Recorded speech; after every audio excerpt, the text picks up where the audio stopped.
Bom dia, pessoal. Domingo de manhã, bem cedinho, aproveitar que não tem barulho, não tem nada. E vamos falar dessa criança aqui, né? Essa é uma X800 XT Vivo, né? Isso daqui indica, né, que é o modelo Vivo. Ela consegue receber um áudio aqui, tá? Ainda não entendi. Eu sei que ela tem um driver a mais que tem que instalar nela. Não é só o driver de vídeo, ela tem um driver a mais para instalar. Eu ainda não cheguei a testar. E bom, primeiro eu vou falar das curiosidades dela, né?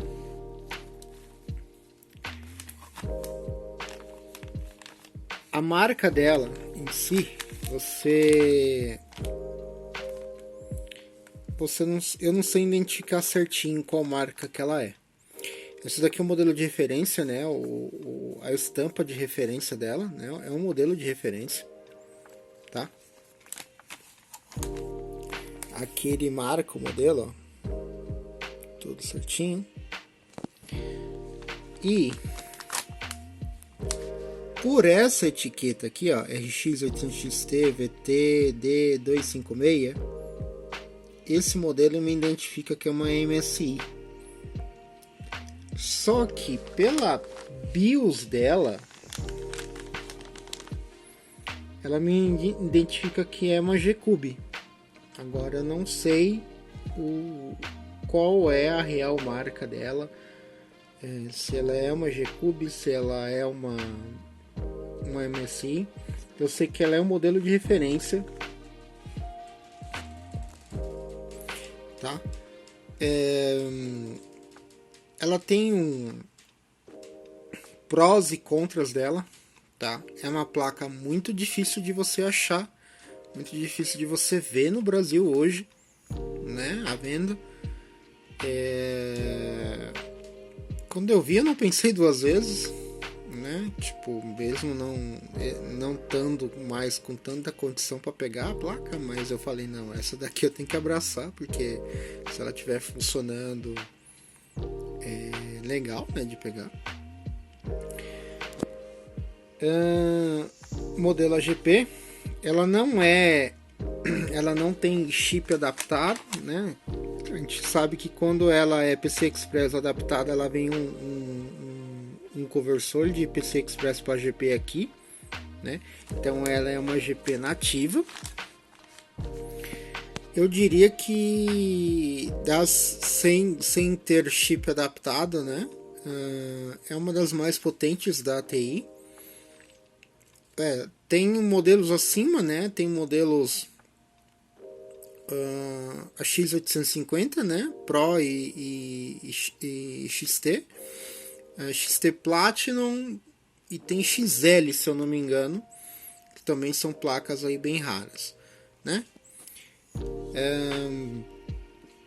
Ela tem 256 de memória GDDR3, essa já tem GDDR3, ela depende de conector de energia, mas não é o conector de energia de placa de vídeo atual, é o Molex normal, tá? E assim, é uma placa fantástica, mas é uma placa que tem os seus perrengues, por ela ser high-end de época, né? Ela tem os seus perrenguezinhos por ser high-end de época, né? Mas ela tá total funcional, tá? Isso que é o importante. É uma placa que resistiu, né, ao tempo. E a gente vai testar ela no 3D Mark 2001. Vamos ver a pontuação dela e eu vou comentar sobre ela em si, né, e o que ocasiona no uso dela, tá bom? Vamos lá?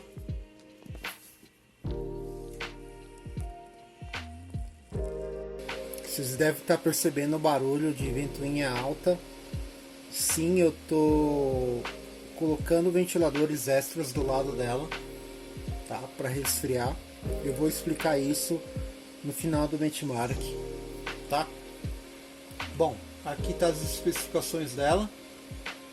né? Ela é de 2004, GDDR3, ela é 256 bits, 256 de memória, tá toda ela setada certinha como a X800 XT de referência. Eu tive que fazer um pouquinho de downclock na GPU, porque a BIOS dessa placa ela tá alterada. Acredito eu que o antigo dono tenha feito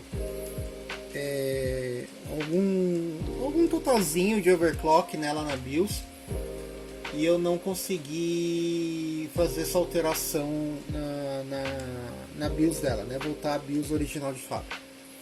Então, com a TI2 eu fiz um downclock para ela ficar com as frequências de referência, tá? Este caso específico eu tive que fazer,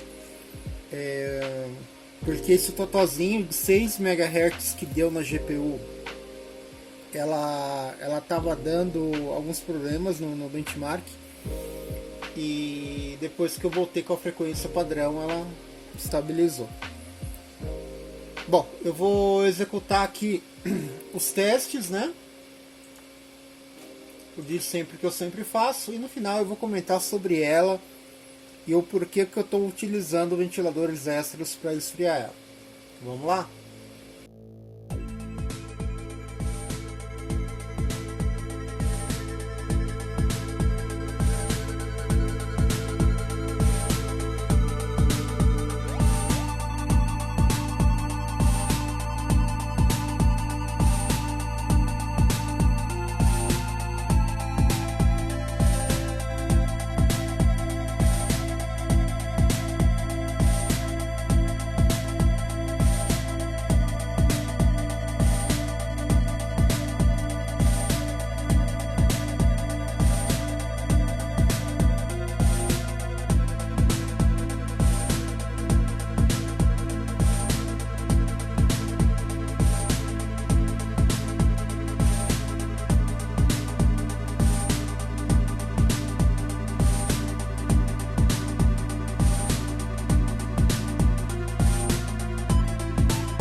Tá aí o teste 27282.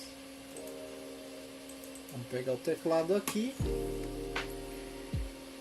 27282.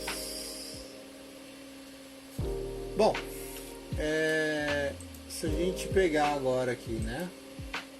Deixa eu ver aqui.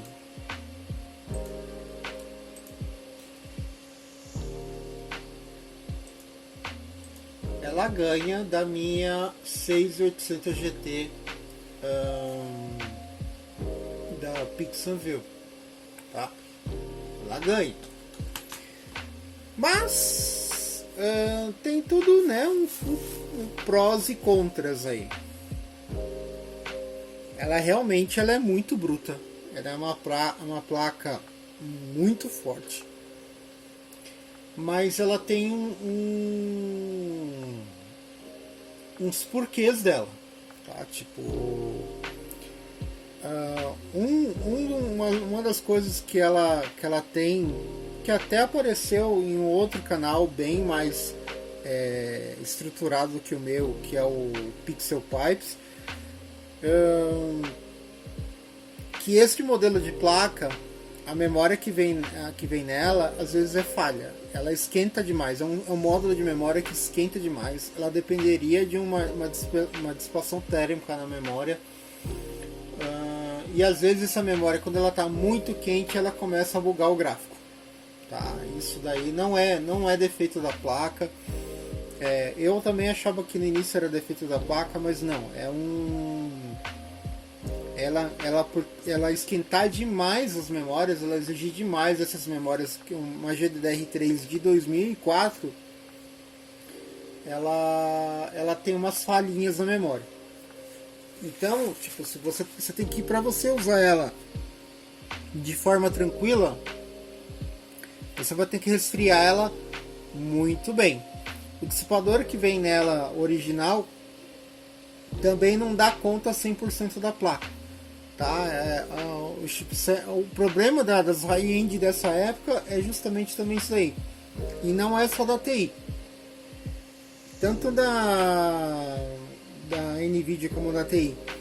As high-end de época, elas vinham com um dissipador muito a desejar. Muito a quem desejar. Então, tipo... Né, você tem que cuidar, para você poder usar ela normalmente, você tem que cuidar muito bem da dissipação dela, senão ela estraga muito fácil. É por isso que você não encontra tanta placa high-end dessa época fácil e inteira, né? É uma placa que esquentava demais. Naquela época não se tinha esse cuidado que a gente tem com temperatura, como hoje a gente tem. E o fato de você trabalhar ela toda aquecida fazia que ela estragasse muito rápido. Então, tipo, é uma placa muito potente. Ela tem de força bruta, ela é mais forte do que a 6800, no caso. Só que, lógico, a NVIDIA tem lá suas qualidades relacionadas, por exemplo,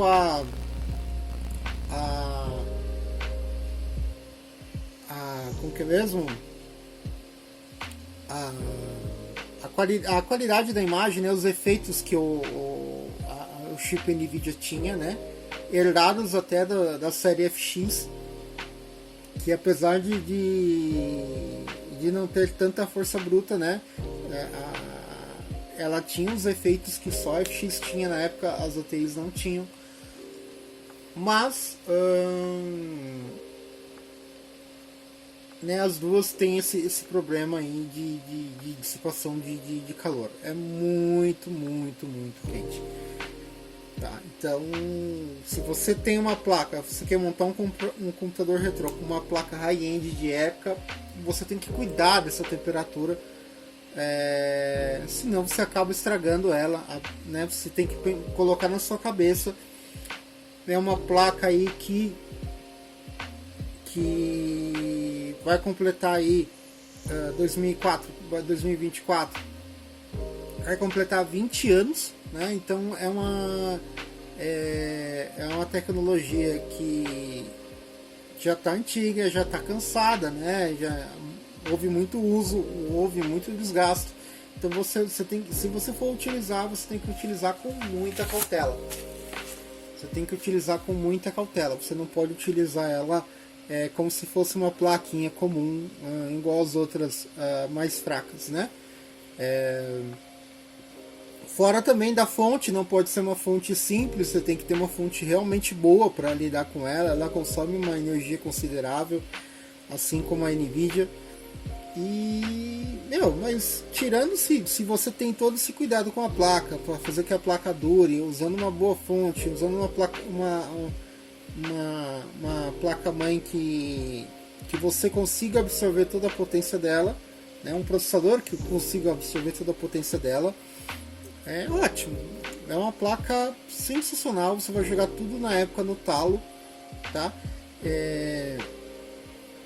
A parte boa da X800 é que ela tem compatibilidade com 98, tá? Diferente da 6800, ela que não vai ter uma compatibilidade com 98, a X800 tem uma compatibilidade com 98. Então dá para você montar aí um 98 monstruoso com essa placa. Acho desnecessário, mas dá. Mas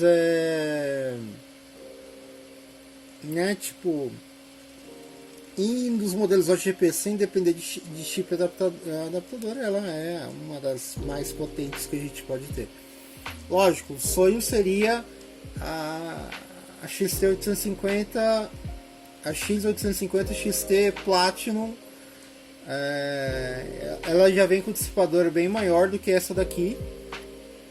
E eu sei que ela é muito barulhenta. Aquele dissipador dela o dissipador dela parece dissipador de servidor, o barulho dela. Mas ela realmente é o top high das OGPs sem ser adaptáveis, né? Então é isso, pessoal. Eu estou muito feliz de ter conseguido um exemplar no Brasil, um exemplar com preço acessível. Lá fora eu sei que é bem mais caro, e aqui é mais para eu cuidar, né? Testar de vez em quando, usar de vez em quando. Não dá para abusar muito dela. Você tem que criar todo o sistema de refrigeração para ela, né? Lógico, o ideal seria trocar a dissipação original dela e colocar um cooler que viesse com os dissipadorzinhos de memória nela, né? Tem aqueles dissipadores que grudam no chip de memória ali e colocam um alumínio em cima dela. Aí você usaria ela de forma mais tranquila. Mas eu não vou querer mexer nisso daí, até porque é difícil de achar um dissipador desse inteiro, novo, para comprar, para poder colocar nessa placa, né? Seria o Zalman, mas é muito difícil achar isso daí novo, zerado para comprar. É isso. Comente se você tem experiência com essa placa, comente se você viveu essa época, se você teve oportunidade de ter essa placa na época. É uma placa fantástica, é uma placa que é um modelo muito difícil de achar, né? E graças a Deus entrou mais uma na minha coleção. Tá certo? Agradeço a todos que viram e até a próxima.